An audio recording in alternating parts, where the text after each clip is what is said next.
God bless you this morning, man. I tell you, it is a beautiful Sunday already. It's a beautiful Sunday. My God, it's going to be beautiful. Everybody's going to be blessed today. My mom and my dad is going to be fine. My sisters and brothers is going to be fine.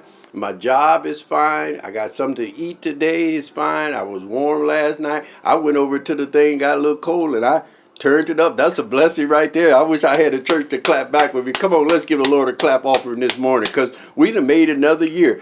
December 25th from last year, December 25th, was a whole year. We done made it a whole year.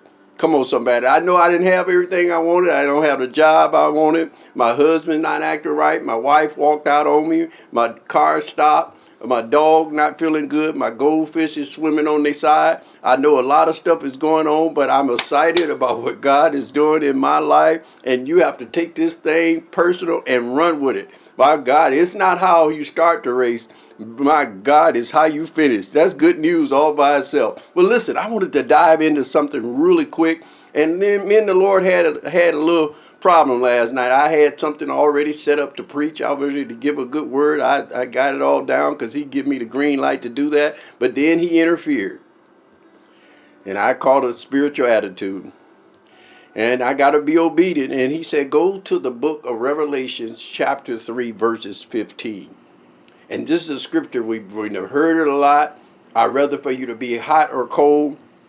I don't want you to be lukewarm because the fact lukewarm, I don't know who you are. My God, and this is what this verse is going to talk about. So I'm giving you a little introduction of it already so you can jump right in here and you know what we're talking about. Now listen, there's two books in the Bible everybody should be able to find whether you're a Christian or not. That's Genesis and Revelation. So we're going to go to the book of, if you can't find Revelations, you haven't been to church in a long time. That's okay. We can have some fun. Well, listen, turn to the book of Revelations chapter 3, verse 15. And I'm going to read it out of Amplified so I can give my audience, which are baby saints, not advanced like you are. But I'm going to key on the people that's Christians because this is what this verse is talking about. It's talking about the bulk-washed Christians that every time the church door is open, you're there. You work under the pastor. You know the pastor's wife. You know all the children's nicknames. So you've been around the church a long time, but you are lukewarm. You one day you Juanita Bynum, and the next thing you Delilah or Jezebel. We don't need one day you Charles Manson. The next day you T.D. Jakes. We don't know who you are. So God is talking about that. I will spew you out of your mouth. What does spew you out of your mouth mean? Throw up, vomit. I know it's early. I know you haven't had breakfast yet, but he's talking about throw up you out of his mouth.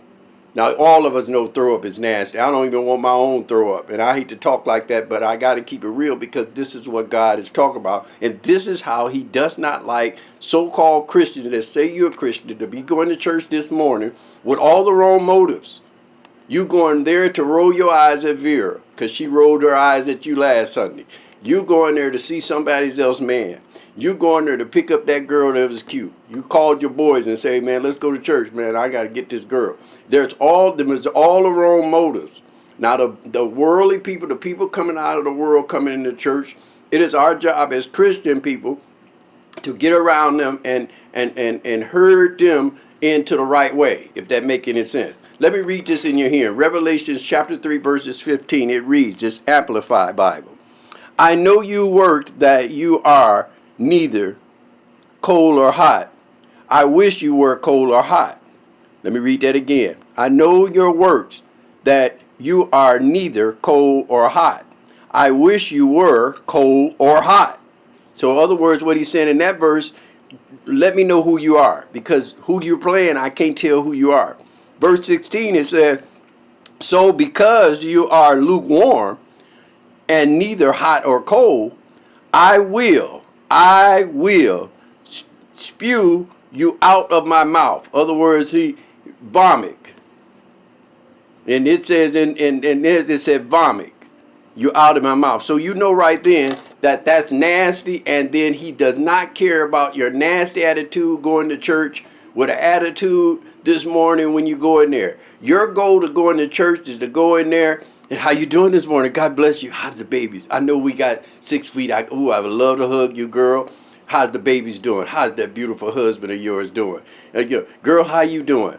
Did you get that right with the job? Everything good? Did you have enough money to get there? Well, let me know if you run it. That's what we're supposed to be doing inside of the church. This backbiting, this talking, this never agreeing, the chaos in the church, all this stuff that you making the pastor do extra work. Pastors have to put out so many fires in the church. We can't get to the worldly people because we're trying to put out so many fires inside of the church. So listen, church, you got to make sure you're going in this thing for real. If you still smoking, drinking, gambling, I think that Dan Turpin, somebody be dancing like that. I can't get the name right. If you still doing all that and you're the choir director, you have to be careful because people are watching you. And I tell my church all the time, you have to be careful on Facebook and on YouTube. What you doing, and people know you over the praise team, but you blooding it up on Facebook.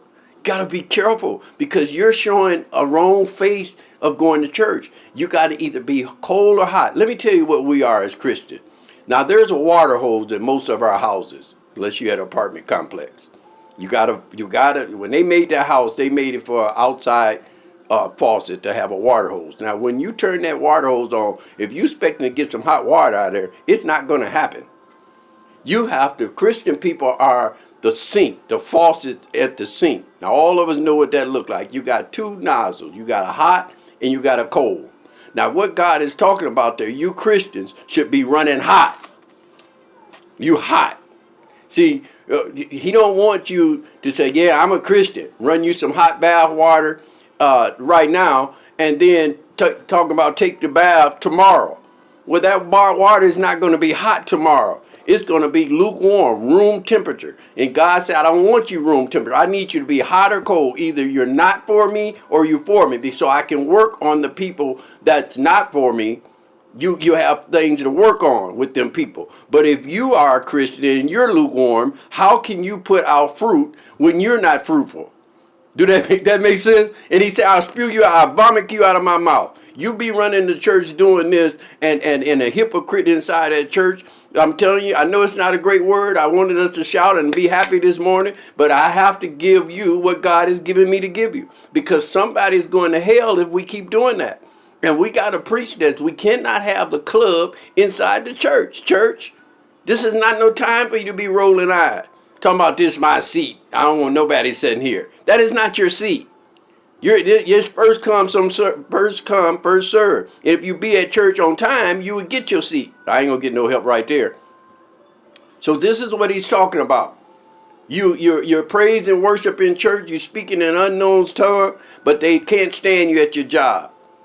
What would happen if the pastor go home with you after you leave service today? Would he see hot or cold? Or would he see lukewarm?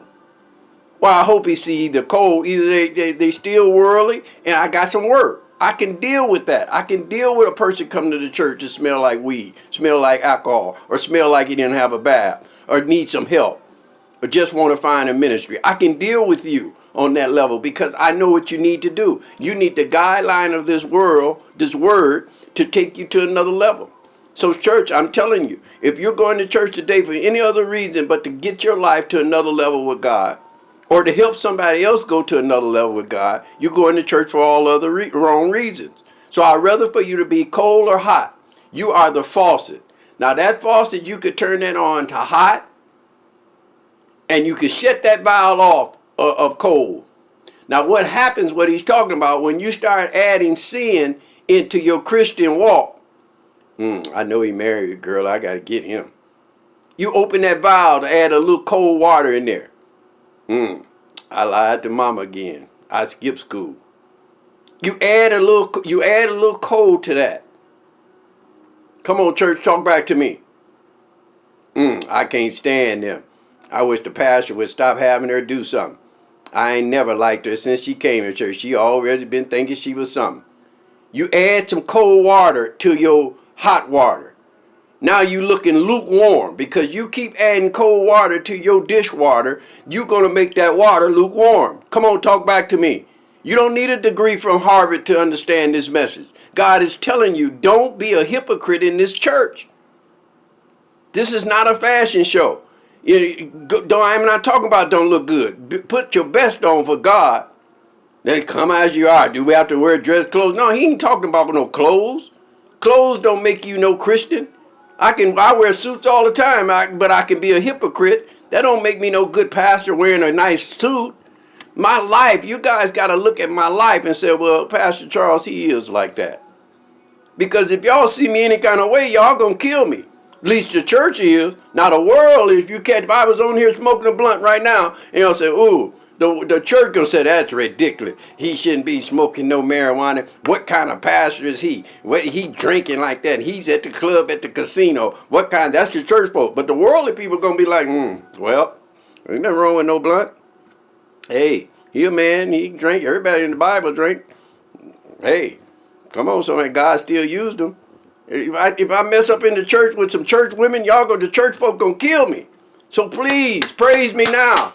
Praise me now, because see, I know y'all threw me under the bus with all other bad pastors once I do something bad. So he's talking about that. From the pastors to the guy that cut the church grass, we cannot be hypocrites. If I'm a pastor, I can't do, well, pastor, you just a man. And people tell me all that all the time. But if I'm just a man, I need to put down the manner of being a pastor, because that means I could go to the jig joint, the titty bar, oops, edit that. You gotta take that off. You go to the jig joints. I could go to the dope house. I can buy me some dope. I can be at the my God. I could be picking up me prostitutes. I could be doing all that if I'm just a man. No, I'm supposed to be a godly man. That's what a pastor is. He's an overseer. He's a godly man. He'll put away the worldly things that men do. Lap dances. Come on, somebody. Do my flesh want it? But I have to corral my flesh and put it under the cold water. Come on, talk back to me, church. I can't be messing with that valve turning on, because I'm going to start damaging my hotness that I have for God. Ooh, that's good. Ooh, man, I almost took off running off. Man, I'm getting excited right here. I'm getting excited. I feel my help coming, because we have to be bought and born rights, Crips and blood for Jesus Christ, tattooed with him. That knowing that he's the King of kings, the glory of glory, the one that sits high and look low down at us, knows the number of your hair.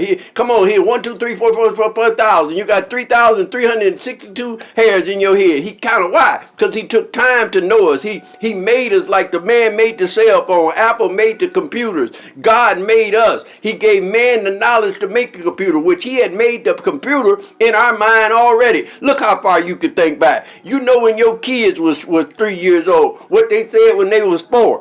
I wish I had a church to talk back to me. You know that your computer locked it down. You didn't have to cut yourself off. You didn't have to reboot yourself back up. He made a computer before it was a computer. I wish I had some. Oh, I'm getting excited. Well, listen, I want to tell you, one Lord, one Spirit outreach. I love you. Tune in to me. I'll see you guys a little later. We'll try to plan something to have some dinner somewhere. We'll get 6 or 7 of us together and have some dinner, the leaders, and then we'll just get ready to work this ministry. Somebody said, work it. You got to work this thing, and you have to work it right.